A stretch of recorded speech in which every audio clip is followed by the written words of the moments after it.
ಯಾದಗಿರಿಯಲ್ಲಿ ನಡೆದಿರುವಂತಹ ಘಟನೆ ಇದು. ಯಾದಗಿರಿಯಲ್ಲಿ ಮಹಿಳೆ ಮೇಲೆ ಅಮಾನವೀಯ ಕೃತ್ಯವನ್ನ ಮಾಡಲಾಗಿದೆ, ಎಸಗಲಾಗಿದೆ. ಕಾರಣ ಏನು ಅಂತಂದ್ರೆ ಅನೈತಿಕ ಸಂಬಂಧ ಅಂತ ಹೇಳಿ ಆರೋಪ ಮಾಡಿ ಮಹಿಳೆಗೆ ಚಿತ್ರಹಿಂಸೆಯನ್ನ ಕೊಡಲಾಗಿದೆ. ತಲೆ ಬೋಳಿಸಿದ್ದಾರೆ, ಮೈ ಮೇಲೆ ಖಾರದ ಪುಡಿಯನ್ನ ಎರಚಿದ್ದಾರೆ. ಅದಾದ್ಮೇಲೆ ಮಹಿಳೆ ಮೇಲೆ ಹಲ್ಲೆಯನ್ನ ಮಾಡಿದ್ದಾರೆ. ಶಹಾಪುರ ತಾಲೂಕಿನ ಚಾಮನಾಳ ತಾಂಡಾದಲ್ಲಿ ನಡೆದಿರುವಂತಹ ಘಟನೆ ಇದು. ಅಕ್ಟೋಬರ್ 16ನೇ ತಾರೀಕು ನಡೆದಿರುವಂತಹ ಘಟನೆ ತಡವಾಗಿ ಬೆಳಕಿಗೆ ಬಂದಿದೆ. 35 ವರ್ಷದ ಗಂಗಾಬಾಯಿ ಚಿನ್ನ ರಾಠೋಡ್ ಆಕೆ ಮೇಲೆ ಅಂದ್ರೆ ಈ ಮಹಿಳೆ ಮೇಲೆ ದೌರ್ಜನ್ಯವನ್ನ ಮಾಡಿದ್ದಾರೆ.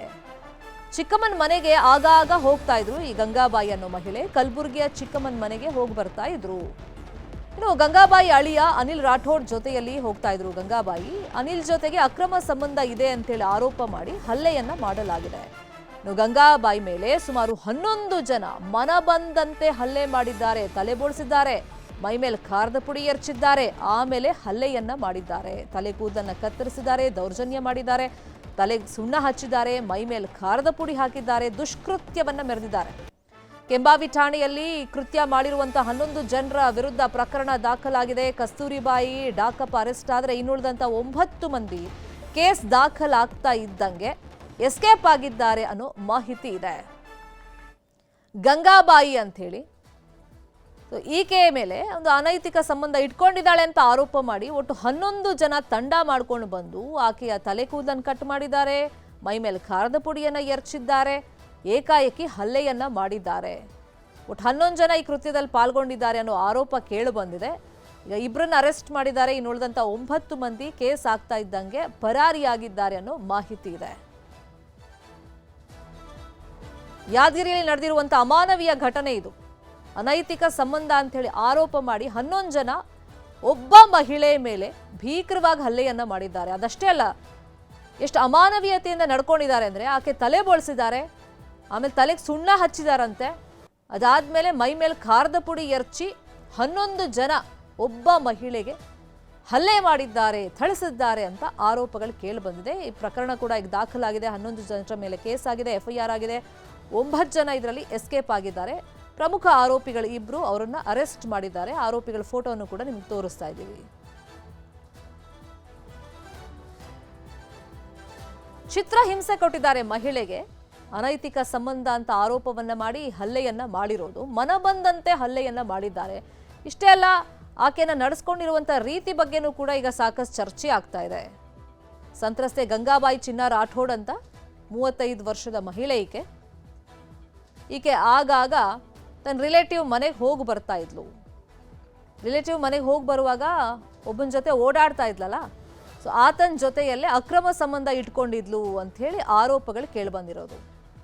ಈಕೆ ಪದೇ ಪದೇ ಕಲಬುರಗಿಯಲ್ಲಿರುವಂಥ ಚಿಕ್ಕಮ್ಮನ ಮನೆಗೆ ಹೋಗಿ ಬರ್ತಾ ಇದ್ಲು ಗಂಗಾಬಾಯಿ. ಅಳಿಯ ಅನಿಲ್ ರಾಠೋಡ್ ಜೊತೆಯಲ್ಲಿ ಹೋಗಿ ಬರ್ತಾ ಇದ್ಲು. ಅನಿಲ್ ಜೊತೆಯಲ್ಲಿ ಈಕೆಗೆ ಅಕ್ರಮ ಸಂಬಂಧ ಇದೆ ಅಂಥೇಳಿ ಆರೋಪಗಳು ಕೇಳಿಬಂದಂಥ ಬೆನ್ನಲ್ಲೇ ಈ 11 ಜನ ಒಂದು ಟೀಮನ್ನು ರೆಡಿ ಮಾಡ್ಕೊಂಡಿದ್ದಾರೆ ಆಕೆ ಮೇಲೆ ಅಟ್ಯಾಕ್ ಮಾಡಬೇಕು ಅಂತ ಹೇಳಿ. ಅದರಂತೆ 11 ಜನ ಬಂದಿದ್ದಾರೆ. ಈಕೆ ತಲೆಯನ್ನು ಬೋಳಿಸಿದ್ದಾರೆ, ಸುಣ್ಣ ಹಚ್ಚಿದ್ದಾರೆ, ಮೈ ಮೇಲೆ ಖಾರದ ಪುಡಿಯನ್ನು ಎರಚಿದ್ದಾರೆ. ಅದಾದ್ಮೇಲೆ ಈಕೆ ಮೇಲೆ ಹಲ್ಲೆಯನ್ನ ಮಾಡಿದ್ದಾರೆ. ಒಟ್ಟು 11 ಜನ ಈ ಕೃತ್ಯದಲ್ಲಿ ಪಾಲ್ಗೊಂಡಿದ್ದಾರೆ ಅಂತ ಗಂಗಾಬಾಯಿ ಕಂಪ್ಲೇಂಟ್ ಕೊಟ್ಟಿದ್ದಾರೆ. ಆಧಾರದ ಮೇಲೆ ಇಬ್ಬರನ್ನ ಅರೆಸ್ಟ್ ಮಾಡಿದ್ದಾರೆ. 9 ಜನ ಪರಾರಿಯಾಗಿದ್ದಾರೆ. ಅನೈತಿಕ ಸಂಬಂಧ ಒಂದ್ ವೇಳೆ ಇದ್ರೂ ಕೂಡ ಅದನ್ನ ಬೇರೆ ರೀತಿಯಲ್ಲಿ ಬಗೆಹರಿಸ್ಕೋಬಹುದಾಗಿತ್ತು, ಮಾತುಕತೆ ಮುಖಾಂತರ ಕೇಳಿ. ಆದ್ರೆ ಈ ರೀತಿ ಕಾನೂನನ್ನ ಕೈಗೆತ್ಕೊಂಡು ಅಮಾನವೀಯವಾಗಿ ಆಕೆ ತಲೆ ಬೋಳಿಸೋದು, ಖಾರದ ಪುಡಿ ಹಾಕಿರೋದು, ಜೊತೆಗೆ ಥಳಿಸಿರೋದು ಎಷ್ಟರ ಮಟ್ಟಿಗೆ ಸರಿ ಅಂತಾನೂ ಕೂಡ ಚರ್ಚೆಗಳು ಉದ್ಭವವಾಗಿದೆ. ಈ ಸತ್ಯಾಸತ್ಯತೆಯನ್ನ ಮೊದಲು ತಿಳ್ಕೋಬೇಕಾಗಿತ್ತು. ಕಲಬುರಗಿಗೆ ಓಡಾಡಿದ ಮಾತ್ರಕ್ಕೆ ಅನೈತಿಕ ಸಂಬಂಧ ನಿಜಕ್ಕೂ ಇದೆಯಾ ಇಲ್ವಾ ತಿಳ್ಕೋಬೇಕಾಗಿತ್ತು. ಇದೇ ವಿಷಯವಾಗಿ ಇನ್ನಷ್ಟು ಡೀಟೇಲ್ ಆಗಿ ಇನ್ಫಾರ್ಮೇಶನ್ ಕೊಡೋದಕ್ಕೆ ಫೋನ್ ಸಂಪರ್ಕದಲ್ಲಿ ಕನೆಕ್ಟ್ ಆಗಿದ್ದಾರೆ ರಿಪೋರ್ಟರ್ ಗಣೇಶ್ ಪಾಟೀಲ್. ಗಣೇಶ್ ಪಾಟೀಲ್, ಅಂದ್ರೆ ಯಾವಾಗಿಂದ ಅಕ್ರಮ ಸಂಬಂಧ ಇತ್ತು ಈ ಗಂಗಾಬಾಯಿಗೆ ಮತ್ತೆ ಅನಿಲ್ಗೆ ಅಂತ ಈ ಟೀಮ್ ಆರೋಪ ಮಾಡಿರೋದು, ಮತ್ತೆ ಯಾವ ರೀತಿ ಒಂದು ಕೃತ್ಯವನ್ನ ಮಾಡಿದ್ದಾರೆ ಈ 11 ಜನ? ಶರ್ಮಿತಾ ಶೆಟ್ಟಿ ಏನು ಯಾದಗಿರಿ ಜಿಲ್ಲೆಯಲ್ಲಿ ಏನು ಕೆಂಬಾವಿಯಲ್ಲಿ ಆಗಿರ್ತಕ್ಕಂಥ ಒಂದು ಅಮಾನವೀಯ ಘಟನೆ ಚಾಮನಾಳ ತಾಂಡದಲ್ಲಿ ನಡೆದಿರ್ತಕ್ಕಂಥದ್ದು. ಏನು ಗಂಗೂಬಾಯಿಗೆ ಆರೋಗ್ಯದಲ್ಲಿ ಆಗಾಗ ಏರುಪೇರಾಗ್ತಿತ್ತು, ನನಗೆ ಹುಷಾರಿಲ್ಲ ಅಂತ ಹೇಳಿ ಆತನ ಪತಿಯೇ ಅವಳಿಗೆ ನಿಮ್ಮ ಚಿಕ್ಕಮ್ಮನ ಹತ್ತಿರ ಹೋಗು, ಕಲಬುರಗಿಯಲ್ಲಿ ಅವರ ಚಿಕ್ಕಮ್ಮ ಇರ್ತಾರೆ, ಚಿಕ್ಕಮ್ಮನ ಹತ್ರ ಹೋಗ್ಬಾ ಅಂತ ಒಂದು 2-3 ಬಾರಿ ಹೋಗಿ ಬಂದಿದ್ದಾರೆ. ಕಳೆದ ಬಾರಿಯೂ ಕೂಡ ಹೋಗಿ ಬಂದಿದ್ರು. ಏನು ಹೋಗಿ ಬಂದು 15ನೇ ತಾರೀಕು ಮರಳಿ ವಾಪಸ್ ಬಂದಿದ್ರು. ಬಂದ ನಂತರದಲ್ಲಿ ಅವರ ಅಳಿ ಆಗಿರ್ತಕ್ಕಂತಹ ಏನು ಅನಿಲ್ ರಾಠೋಡ್ ಅಂತಕ್ಕಂಥ ಅಳಿಯನ ಜೊತೆ ಬಂದಿರ್ತಕ್ಕಂತಹ ಸಂದರ್ಭದಲ್ಲಿ ಬೆಳಿಗ್ಗೆ ಬರ್ತಾರೆ, ಸಾಯಂಕಾಲವರೆಗೂ ಮನೆಯಲ್ಲಿ ಎಲ್ಲರೂ ಚೆನ್ನಾಗೇ ಇರ್ತಾರೆ ಅಂತ ಸಂತ್ರಸ್ತೆ ಹೇಳಿರ್ತಕ್ಕಂತಹ ಮಾಹಿತಿ. ಆದ್ರೆ ಸಾಯಂಕಾಲ ನಾನು ಕೆಲಸ ಮಾಡ್ತಾ ಇದ್ದೆ, ರೊಟ್ಟಿ ಮಾಡ್ತಕ್ಕಂಥ ಸಂದರ್ಭದಲ್ಲಿ ಏಕಾಏಕಿ ಏನು ರಮೇಶ್ ಅಂತಕ್ಕಂಥವ್ನು ಬಂದು ಇವಳು ಆತನ ಜೊತೆ ಏನು ಅನಿಲ್ ರಾಠೋಡ್ ಜೊತೆ ಅಕ್ರಮ ಸಂಬಂಧವನ್ನು ಹೊಂದಿದ್ದಾಳೆ, ಈಕೆಯನ್ನ ಬಿಡಬೇಡಿ ಹೊಡೀರಿ ಅಂತ ಹೇಳ್ತಾರೆ. ಹೇಳಿದಾಗ ನನ್ನನ್ನು ಏಕಾಏಕಿಯಾಗಿ ಬಂದು ನನ್ನ ಮೇಲೆ ಹಲ್ಲೆಯನ್ನು ಮಾಡ್ತಾರೆ. ನನ್ನ ಕೂದಲನ್ನು ಕತ್ತರಿಸಿ ನನಗೆ ತಲೆಗೆ ಸುಣ್ಣವನ್ನು ಕೂಡ ಹಚ್ಚಿ ಆಮೇಲೆ ಖಾರದ ಪುಡಿಯನ್ನ ಎರಚಿ ನನ್ನ ಮೈ ಮೇಲೆ ಇರ್ತಕ್ಕಂತಹ ಬಟ್ಟೆಯನ್ನು ಕೂಡ ಹರಿದು ಬಿಟ್ಟು ನನಗೆ ಹಿಂಸೆಯನ್ನ ಕೊಟ್ಟಿರ್ತಾರೆ. ನನಗೆ ಸಾಕಷ್ಟು ಹಿಂಸೆಯನ್ನ ಕೊಟ್ಟಿದ್ದಾರೆ. ಆದ್ರೆ ನನ್ನ ಪತಿಯದು ಇದರಲ್ಲಿ ಏನು ತಪ್ಪಿಲ್ಲ. ನನ್ನ ಮೈದುನ ಮತ್ತು ಇನ್ನೊಬ್ಬರು ಆಗಿರ್ತಕ್ಕಂತಹ ರಮೇಶ್ ಅಂತಕ್ಕಂಥವನು ಇದರಲ್ಲಿ ಪ್ರಮುಖವಾಗಿದ್ದೇನೆ.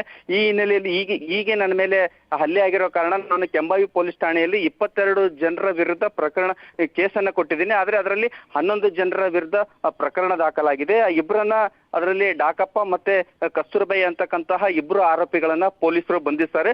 ಇನ್ನು 9 ಆರೋಪಿಗಳಿಗೆ ಪೊಲೀಸರು ಬಲೆ ಬೀಸಿದ್ದಾರೆ. ಇನ್ನು ವಿಶೇಷ ತಂಡವನ್ನು ಕೂಡ ಮಾಡಿ ಅವರನ್ನ ಬಂಧಿಸ್ತಕ್ಕಂತಹ ಕೆಲಸವನ್ನ ಮಾಡ್ತೀವಿ ಅಂತ ಹೇಳಿ ಪೊಲೀಸ್ ವರಿಷ್ಠಾಧಿಕಾರಿ SP ಪೃಥ್ವಿ ಶಂಕರ್ ಅವರು ನ್ಯೂಸ್ 18ಗೆ ಮಾಹಿತಿಯನ್ನು ಕೊಟ್ಟಿದ್ದಾರೆ. ಗಣೇಶ್, ಈಗ ಈಕೆ ಮೇಲೆ ಗಂಗಾಬಾಯಿ ಮೇಲೆ ಈಗ ನೀವು ಹೇಳ್ದಂಗೆ 22 ಜನ ಹಲ್ಲೆ ಮಾಡಿದ್ದಾರೆ, 11 ಜನರ ಮೇಲೆ ಕೇಸ್ ಆಗಿದೆ. ಇವರೆಲ್ಲ ರಿಲೇಟಿವ್ ಹಲ್ಲೆ ಮಾಡಿದವರು, ಮತ್ತೆ ಅಕ್ರಮ ಸಂಬಂಧ ಇದೆ ಅಂತ ಆರೋಪ ಮಾಡಿ ಗಂಗಾಬಾಯಿನ ಈ ರೀತಿ ನಡೆಸ್ಕೊಂಡಿರೋದ್ರಿಂದ ಆಕೆ ಅಳಿಯ ಏನ್ ಹೇಳ್ತಾರೆ ಈ ಬಗ್ಗೆ?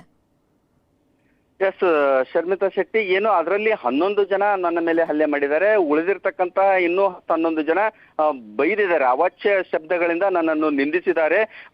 ಇಷ್ಟೆಲ್ಲಾ ಘಟನೆ ಆದ್ರೂ ಕೂಡ ನಾನು ನನ್ನ ತವರು ಮನೆಗೆ ಹೋಗಿಲ್ಲ. ನಾನು ಇಲ್ಲಿ ನಿಜಕ್ಕೂ ಹೇಳ್ಬೇಕಂದ್ರೆ ಅವಳು ಏನು ಚಾಮನಾಳ ತಾಂಡದಲ್ಲೇ ಗಂಡನ ಮನೆಯಲ್ಲೇ ಇದೀನಿ ನಾನು. ನನಗೆ ಪ್ರತಿನಿತ್ಯ ಬಂದು 6-7 ಜನ ಬಂದು ಈಗಲೂ ಏನು ಆಗ ಹೋಗಿದೆ, ನಾವೆಲ್ಲರೂ ಸಂಬಂಧಿಕರೇ, ಈ ಪ್ರಕರಣವನ್ನ ಹಿಂದಕ್ಕೆ ಕೇಸನ್ನ ವಾಪಸ್ ತಗೋ ಅಂತ ಹೇಳಿ ನನಗೆ ಮನವೊಲಿಸೋದಕ್ಕೆ ಪ್ರತಿದಿನ ಬರ್ತಾ ಇದ್ದಾರೆ. ಆದ್ರೆ ನನಗೆ ಆಗಿರ್ತಕ್ಕಂತಹ ಅನ್ಯಾಯಕ್ಕೆ ನ್ಯಾಯ ದೊರಕಬೇಕು, ನಾನು ಯಾವುದೇ ಕಾರಣಕ್ಕೂ ಪ್ರಕರಣವನ್ನ ಹಿಂದೆ ತಗೊಳ್ಳಲ್ಲ ಅಂತ ಹೇಳಿ ನ್ಯೂಸ್ 18ಗೆ ಗಂಗೂಬಾಯಿ ಹೇಳಿರ್ತಕ್ಕಂಥದ್ದು ಇದೆ ಶರ್ಮಿತಾ ಶೆಟ್ಟಿ.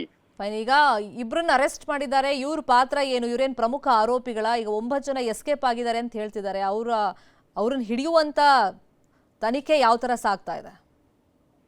ಎಸ್ ಶರ್ಮಿತಾ ಶೆಟ್ಟಿ, ಏನು ಇನ್ನು ಉಳಿದಿರ್ತಕ್ಕಂತಹ 9 ಜನ ವಿಜಯ್ ಕುಮಾರ್, ತಿಪ್ಪಣ್ಣ ಮತ್ತೆ ರಮೇಶ್, ದೇವಿಬಾಯಿ, ತಿಪ್ಪಿಬಾಯಿ, ರೂಪ್ಲುಬಾಯಿ, ಅನುಸೂಯ, ಏನು ಈ ಒಂದು ಏನು ತಿಪ್ಪಣ್ಣ ನಾಯಕ್ ಆರೋಪಿ. ಇದರಲ್ಲಿ ಪ್ರಮುಖವಾಗಿ ರಮೇಶ್ನಿಂದನೇ ಈ ಒಂದು ಘಟನೆ ಆಗೋದಕ್ಕೆ ಎಲ್ಲದಕ್ಕೂ ಕಾರಣ ರಮೇಶ್. ಕಿಶನ್ ರಾಠೋಡ್ ಅವರ ಮಗ ರಮೇಶ್ ಏನಿದಾನಲ್ಲ, ಈತನಿಂದನೇ ನನಗೆ ಹಲ್ಲೆ ಮಾಡಿದ್ರು. ನಮ್ಮ ಮನೆಯವ್ರದ್ದು, ನಮ್ಮ ಗಂಡನದ್ದು ಯಾವುದೇ ತಪ್ಪಿಲ್ಲ ಇದರಲ್ಲಿ. ಆತನ ಮಾತನ್ನ ಕೇಳಿ ನನ್ನ ಮೇಲೆ ನನ್ನ ಮೈದನರು, ನಮ್ಮ ಅತ್ತೆ, ನಮ್ಮ ಮಾವ ಎಲ್ಲರೂ ಸೇರಿ ನನ್ನ ಮೇಲೆ ಹಲ್ಲೆ ಮಾಡಲಾಯಿತು ಅಂತ ಹೇಳಿದ್ದಾರೆ. ಈಗ ಪೊಲೀಸ್ ವರಿಷ್ಠಾಧಿಕಾರಿ ಹೇಳಿರಂತೆ ಒಂದು ವಿಶೇಷ ತಂಡವನ್ನು ಮಾಡಿ ಆದಷ್ಟು ಬೇಗ ಅವರನ್ನು 9 ಜನ ಮೊಬೈಲ್ ಸ್ವಿಚ್ ಆಫ್ ಅನ್ನ ಮಾಡಿಕೊಂಡು ಎಸ್ಕೇಪ್ ಆಗಿದ್ದಾರೆ. ಅವರನ್ನ ಬಂಧಿಸ್ತಕ್ಕಂತಹ ಒಂದು ಕೆಲಸವನ್ನ ನಾವು ಟೀಮ್ ಅನ್ನು ಮಾಡಿ ಕಳಿಸ್ತೀವಿ ಅಂತ ಮಾತನ್ನ ಹೇಳಿದ್ದಾರೆ ಶರ್ಮಿತಾ ಶೆಟ್ಟಿ. ಥ್ಯಾಂಕ್ ಯು ಗಣೇಶ್ ಪಾಟೀಲ್ ಈ ಕ್ಷಣದ ಮಾಹಿತಿಯನ್ನು ಕೊಟ್ಟಿದ್ದಕ್ಕೆ.